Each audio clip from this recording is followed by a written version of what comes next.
Assalamu alaikum balla. Bu saat sizlerden dersimiz image view. Image view hem de bizim şu app kayfa qilish jarayonida, app yasash jarayonida ko'p qo'llanilgan hem ko'p ishlatiladigan kunjallardan birisi. Image view'ni alohidaligi bo'lsa, shu rasm ko'rsatadi. Endi image view'niki boshqa alohidaliklari, boshqa kunjallarga o'xshash kenglik, o'rin jihatiga biz faqat image view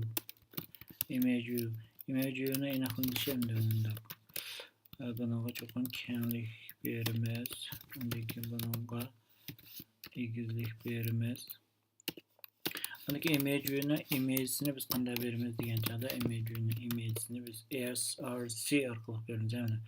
src resource bunga durable keldi. Masalan, men mana iconsini chiqarmoqchi bo'lsam, hozir navbatda musharqliq ma'lum bir rasm chiqara olaymi degan so'z.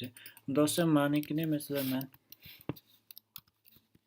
cho'ngroq qilay. Xato yozdimmi? 150 cho'ngroq qo'yay. Qaragan bo'lsak, image'niki hozir garchi masalan men egizlikni men bo'lsa 150 qo'yay. Egizlikni 150 qo'ygan keyin ma'ni men linerga o'zgartiray.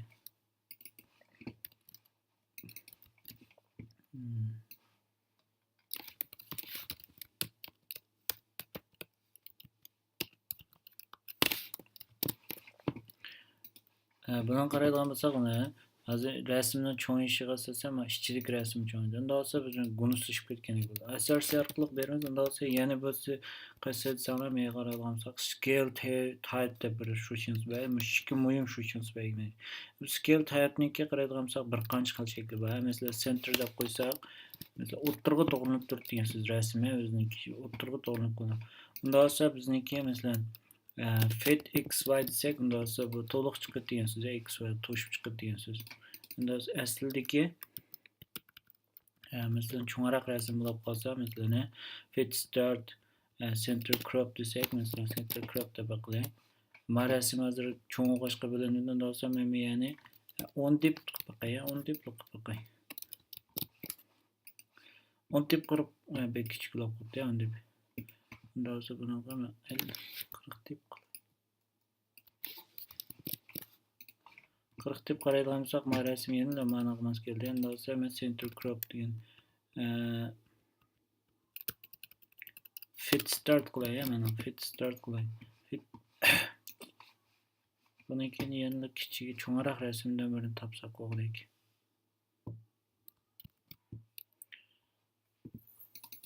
Men image'siga men boshqa image beray.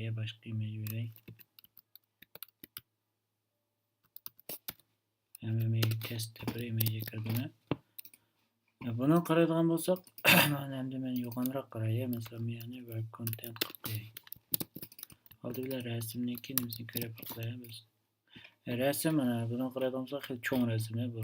Cho'ng rasm. Unda bo'lsa buniki biz har xil bo'lsa, masalan, 100 deb qisitay rasmni. Qisitgan qaraydigan bo'lsak, rasm avtomatik qisil degan so'z fit start. Unda bo'lsa undan boshqa qanday narsalar bor? Masalan, fit center deb qo'yay. Fit center desam, qisilib o'ttirg'i keldi degan so'z, Unda bo'lsa masalan, fit end desamchi, desam astag'firullah degan so'z. Unda bo'lsa men buniki egizlikni qisitay. Qaraydigan bo'lsak, egizlikni qisib etsam, o'ng tarafga boradi degan so'z, Unda bo'lsa, masalan, center deb qo'yaman. Center desam, qaraydigan bo'lsak, mana butkul bir cho'ng rasmniki o'ttirni chiqarib beradi degan so'z, bizga o'ttirni chiqarib beradi degan so'z, mana center deganimiz. Unda bo'lsa, undan boshqa yana center crop deydi.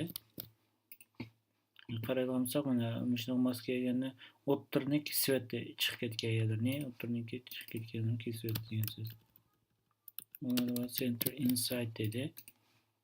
Qaraydigan bo'lsak, mana butun rasmni bizga ichiga kirgizib beradi. Odatda bizniki jiqaroq ishlatilgan qaysi desanglar, bo'lsa birsiga shu fit xy degan ham shu rasm to'liq chiqadi, to'shib chiqadi degan. Hech qanday orliq qolmaydi bizniki rasm. qanchalik cho'ng bo'lsa, ichidagi rasm avtomatik shunga qarata so'zildi degan so'z. Masalan, 100 deb qo'ysak, avtomatik endi bunada siz mention bo'ldi deb aytasiz. Shu undan boshqa endi ba'zi chog'larda biz masalan biz hech qanday narsa beğenmesek bunaqa, undan so'ng ya'ni men masalan verb content qilib qo'ysam, ya'ni verb content qilib qo'ysam, bu rasm cho'ng ekan, shunaqami? Cho'ng ekan. Ba'zi vaqtlarda biz rasmlarni cheklaymiz. Bu chog'da bizniki endi ishlatiladigan emas. Masalan, max width shunaqami? Max width men 100 deb qo'ysam, jo'g'da men rasmni kengligini cheklay olaman, kengligini degan so'z. Buniki endi diqqat qilgan vaqtimiz men maxni ishlatgan ekan, bizniki cho'qim bayanqi scale types bilan biz birlikda ishlatamiz degan so'z.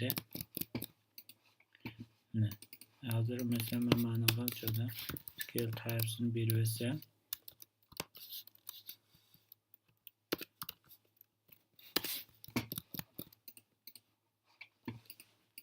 bu kichiklimidi, bu kichiklimidi. Miyaga ishlatgan ekan, cho'qim ma'noga biz cho'qim muqim qimmat berishimiz kerak. Ma'noga muqim qimmat berishimiz kerak. Shu chog'da nima ekan bu muqim mushundan eshib ketmaydi degan so'z. Mana bu eshib ketmaydi degan so'z kengligi. Bu endi muqim holatmi bu? Image uniki hamda XML da ishlatadigan o'sha. Endi olsa buniki Java da ko'rib qo'yamiz. Javada buni qandoq rasm beramiz degani.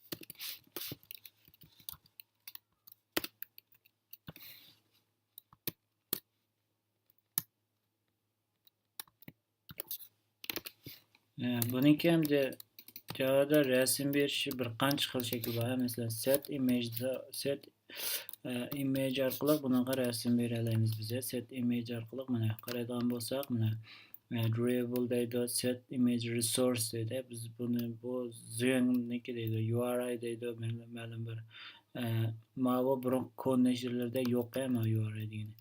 Endi shu jiqaroq resource bilan drawable bitmap uchun jiqaroq ishlatamiz. Endi resource degan chog'da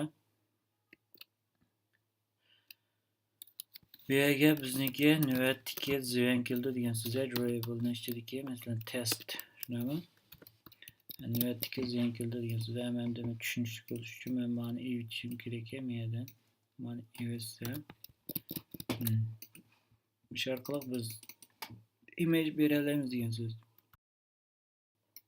Buni ijro qilganimizda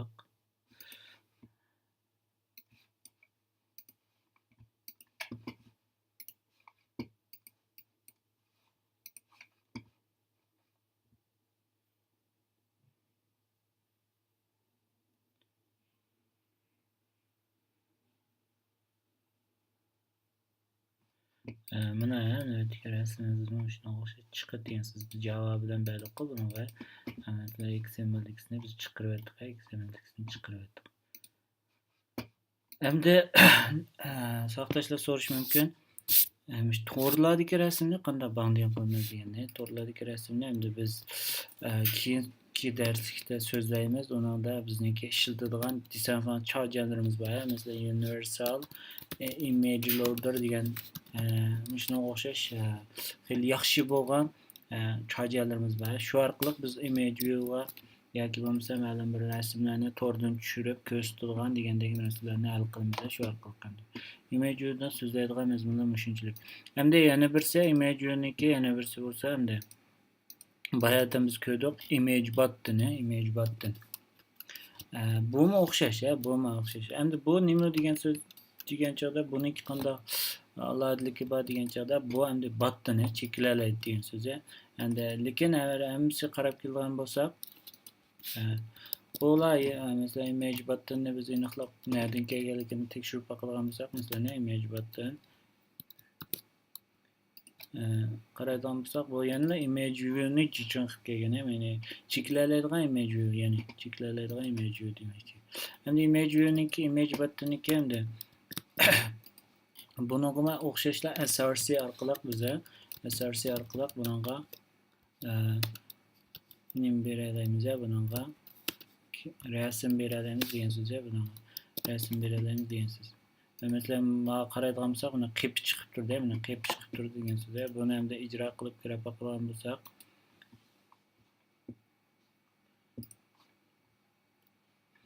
mana rasm by image view degan so'z, rasm by image view degan so'zni qaraydigan bo'lsak, mana ostidagisi background. Biz ko'proq ahvollarda biz background'ni yo'q qilamiz. Endi hozir background'ni qanday yo'q qilamiz deganchada Android background'ni bizani yoki bo'lmasa ko'proq ahvolda image button'niki image'ni ishlatmay, balki background'ga selektordan birini berib shunda ishlatamiz ko'proq ahvolda.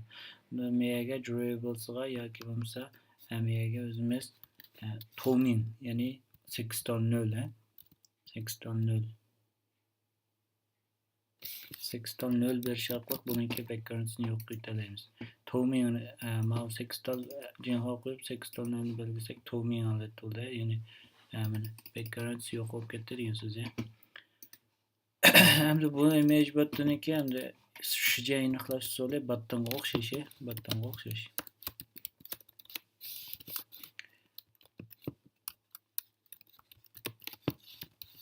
find view by id, LDR id diyor image view button'dir. Buniki taqchekkalikka shuncha aniqlash usuli on set